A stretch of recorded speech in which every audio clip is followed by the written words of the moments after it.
ku yi haƙuri saboda ina magana a matsayina na uwa, maganan cewa saboda su mata ne masu rauni. Wallahi mace ba ina so ni digressing ba, daga haihuwarta har ta mutu a tsari da Allah ya yi mana saboda tsaban protection ɗin da musamman addininmu ya bamu.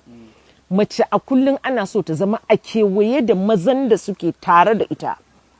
Wallahi na farko itan aka haife ta a matsayinta na baby, obviously babanta, yayyunta, hatta kaninta fa, kanin da ta fa girme shi, wani kanin ma fa irin kanin da zaki iya haifan shi din nan saboda rata, ya fado cikin muharramanta.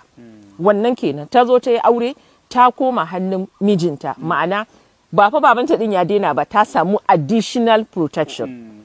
Kar ka manta kuma idan aka zo maganan babanta ana nufin danginsa, ma'ana brothers din shi, su ma fa kariya suke bata. Wai ina so ku gane irin sojojin da irin armored shield guards ɗin da Allah ya sa su kare mace, saboda Allah subhanahu wata'ala ya san yadda ya halicce mu. Malam Rayyan aka zo bayan ta yi aure sannan ta haihu, ɗan nan nata shi ma kariya zai bata.